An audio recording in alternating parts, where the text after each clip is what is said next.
Bonsoir à tous ceux qui nous suivent en aparté.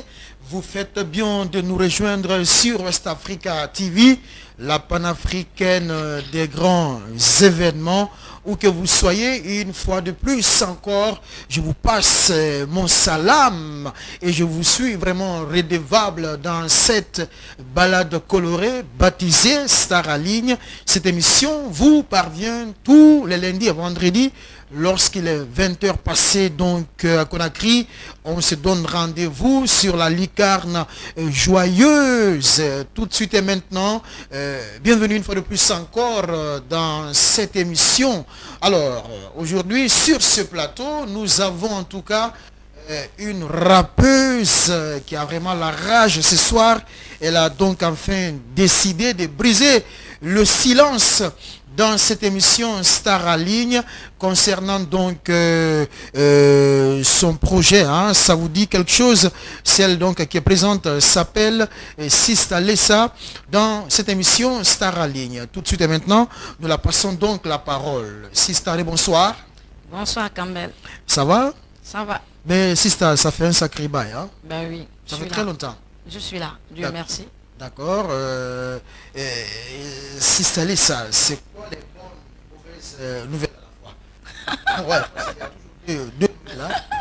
Ben, on a toujours des bonnes nouvelles, hein, parce que quand on vit, on est en bonne santé, on dit Dieu merci. Voilà, c'est une bonne nouvelle, quoi. Donc la santé est une bonne nouvelle. Ben oui. Et la mauvaise, c'est quoi? Mauvaise, je ne dirais pas que c'est une mauvaise nouvelle. Mauvaise, genre, comment? Explique-moi. Ouais, parce que rien ne va, au fait. Rien ne va. Si c'est vraiment stressé, toujours remonté, après 10 ans passés dans le game, aucun résultat positif, si c'est même de nos jours très agressive dans la cité. Ah ouais? Mais bien sûr, c'est ça. Comment ça? Mais non, mais Sista, tu sais de quoi est-ce que je parle? Non, mais explique-moi. Non, mais ça, Sista, on va partir rapidement avec la première question. L'album qui devrait sortir parce que je suis une femme, malheureusement n'a pas vu le jour, c'est ça, hein? C'est ça le titre? Ben oui, c'est ça le titre, alors, parce que je suis une femme, ouais. Parce que je suis une femme. Alors, dans ce projet, qu'est-ce qui n'a pas marché? Ben, dans ce projet, le projet était prévu pour le 14 mars 2021. D'accord. Ben, ce qui n'a pas marché dans le projet, la sortie d'album, c'était Corona qui avait gâté. Cette épidémie, hein? Voilà, en 2021, par l'ex-gouvernement de professeur Alpha Condé, voilà. D'accord. Voilà, et après, on était censé de relancer une nouvelle date. Ok. Voilà. Oui, censé relancer. Donc, c'est la pandémie qui vous avait empêché quand même de sortir la première sortie de l'album. Parce le 14 mars 2021. Oui. Et pour la suite maintenant, pour la suite. La suite de quoi? De l'autre sortie? Oui. Ben, j'étais dans un label, mais j'ai pas signé quand même avec le label. C'était le label de Singleton, qu'on appelait World Boss Prod. D'accord.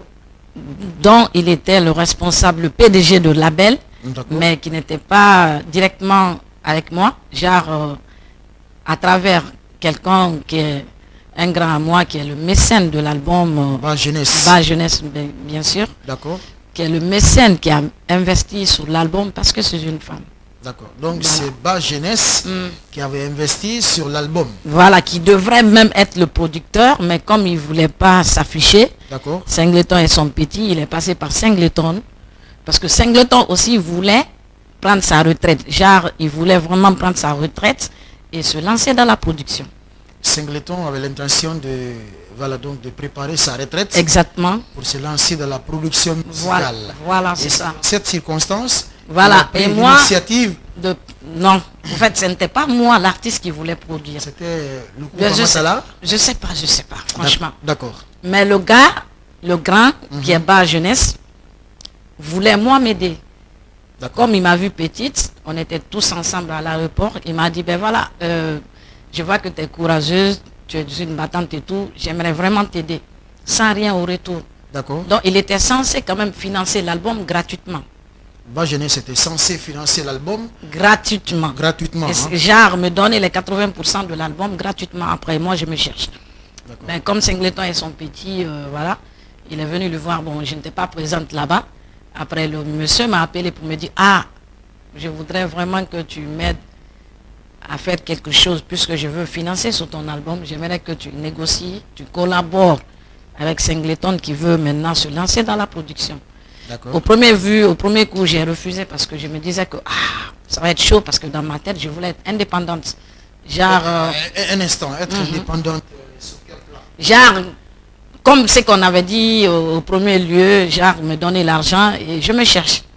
Tu comprends ce que je veux dire? D'accord. Après, il m'a dit non, il faut m'aider aussi à mon retour parce que je ne peux pas investir sur Singleton pour sa production et mettre du paquet sur toi aussi de l'autre côté. D'accord. Donc, il faut vous unir et puis voilà, vous faites un truc ensemble. Genre, au lieu de prendre un autre artiste, produire l'artiste, vaut mieux que Singleton toi te produise. D'accord. Après, j'étais avec un de mes grands Bouba, Guy Force, qui m'a dit, ben Singleton, tu peux travailler avec lui et tout, voilà. Il m'a causé comme c'est un grand, j'ai accepté. On a commencé à bosser ensemble. D'accord. Vous avez commencé à travailler ensemble. Exactement. Mais fort malheureusement, cette collaboration n'a pas porté fruit. Mais revenons un peu en arrière. Explique-moi, comment tu as rencontré Bach? Parce que si ma mémoire est bonne, il avait rencontré à Taouya dans le resto de Marcus. Hein? Donc on t'a expliqué tout ça. Laisse tomber, non, laisse tomber mes sources. Réponds à ma question. Ben oui. Voilà. On s'était rencontrés avant. À la case départ. À la case de départ. Avant, et on s'était rencontrés avant. 2 ans après, on s'est rencontrés maintenant au restaurant de Marcus. Et quand on s'est rencontrés, il m'a dit, ah toi, il y a 2 ans, je t'avais dit que je pouvais te produire, mais peut-être tu ne m'avais pas pris au sérieux. Et voilà, tu as sorti ton album. J'ai dit non. En ce moment, Lamine devrait me sortir. Lamine Guirassi, de Espace FM. Donc du coup, après je l'ai découragé. Non, il ne s'est pas découragé. Au contraire, lui, au moment où il voulait me produire, on avait même les jingles et tout était prêt. Après, je suis tombée malade. J'avais effectué un voyage en Côte d'Ivoire, de là-bas, je suis venue. Je suis tombée gravement malade. Et après ça, j'ai même pris du recul. Je ne voulais même plus chanter. D'accord. J'étais déstabilisée moralement. Non, j'avais ma gastrique. Bon, ça...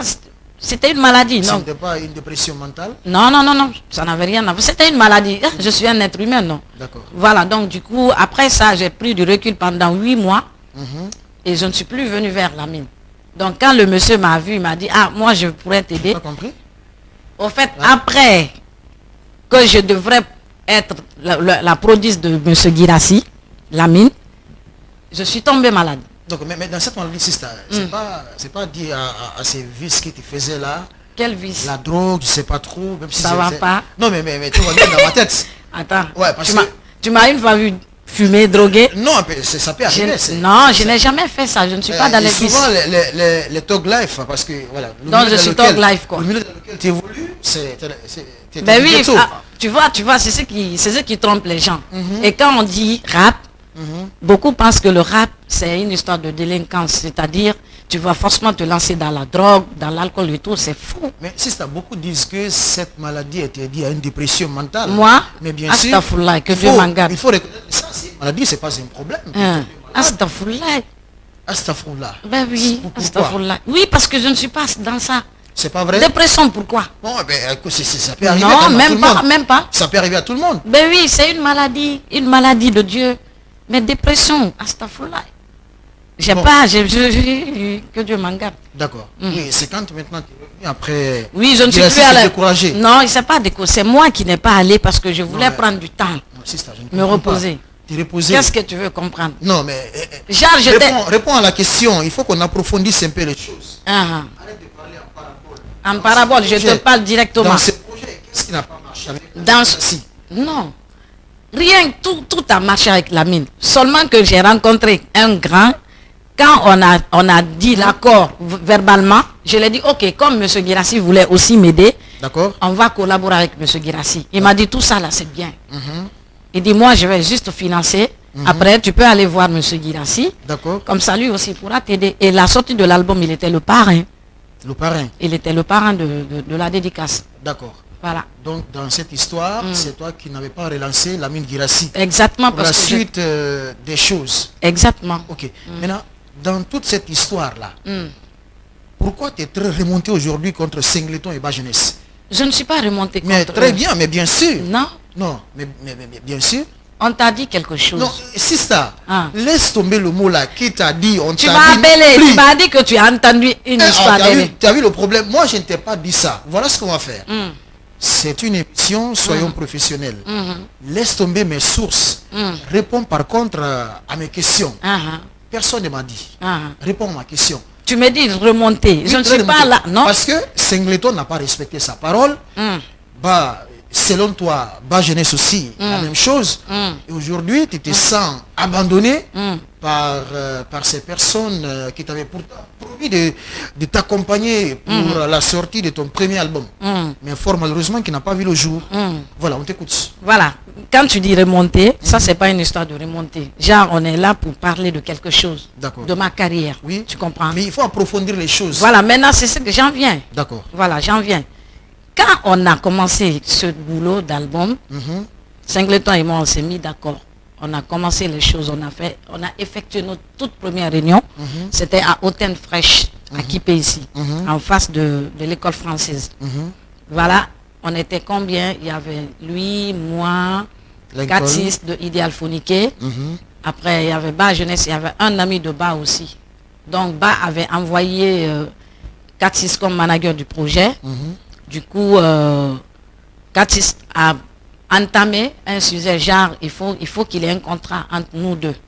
D'accord. Tu comprends? Il faut qu'il y ait un contrat professionnel. Professionnel. Parce que en tant que, si c'est lui qui doit être mon manager pour le projet, de l'album, il faut qu'il y ait un contrat entre moi et Bas, et entre Bas et Singleton. D'accord. Donc, chose qui n'a pas plu à Singleton. Donc, du coup, il dit que, si c'est comme ça, parce que le grand a voulu t'aider. J'ai dit, ben oui. Il dit, il t'aide sans rien au retour, gratuitement. Il dit, mais si le gars parle du contraire, c'est chaud. Moi, je ne pourrais pas être dans ce projet. Donc, le gars a désisté. Le producteur a désisté, Bas Jeunesse. D'accord. Il a dit, ok, il n'y a pas de souci. Moi, je pourrais dire à mon pote de se reculer. 4-6. Il s'est reculé maintenant. Lui aussi, il a dit, Idéal Phoniqué, voilà. Ouais.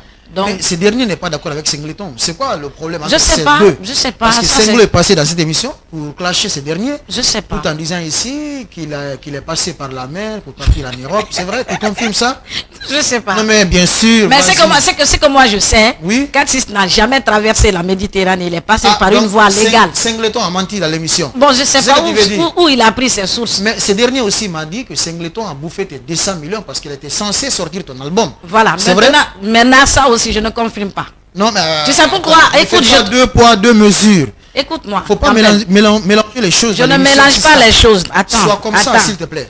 Quand il donnait l'argent à Singleton, Bas Jeunesse, ce que moi je sais, c'est 150 millions. Ok. Et quand il donnait l'argent à Singleton, rectificatif pour ton information, c'était 120 millions. Je sais pas. 150. Je sais pas. Va te renseigner, hein. Voilà. Si toi tu t'es renseigné. J'ai toute cette histoire dans ma main. Voilà, maintenant. Quand ils ont donné l'argent, là, je n'étais pas là-bas. Tu comprends? Oui. L'argent n'a pas été... Je n'ai même pas vu la couleur de l'argent parce que dans toutes choses, il faut oser dire la vérité. Donc, c'est que moi, je sais dans l'histoire là, le gars m'a dit qu'il a donné l'argent à Singleton pour l'album. Et on a commencé l'album. On a payé le studio, on a payé 2 clips, Conakry by Night et Aboubou. Tu comprends, non? On a fait ces 2 clips là. D'accord. Dans l'album, Conakry by Night avec Marcus et Aboubou qui est sorti tout récemment. En 2022 là. Donc, tout était ok, comme tu sais, après 2 semaines, il y a Corona qui est venu tout gâter. Ouais. Donc après, quand on a voulu relancer avec Bas Jeunesse et Singleton a dit qu'il a payé déjà le palais, il a payé la sono, il a payé les bodyguards. Oui. Donc les télés aussi, il y a quelques télés et quelques radios qu'il a payé pour la promo. Donc tout ce qui nous reste, c'est de relancer, payer, payer les banderoles, refaire les banderoles et les affiches. D'accord. Et quelques 1 ou 2 clips pour relancer maintenant une nouvelle date. Donc on était en stand-by pour l'attendre pour le palais. D'accord. Et à chaque fois, c'est ce qu'on me disait, attends, quand le palais va être ok, on va mettre une date pour ton album. Et je suis restée patiente.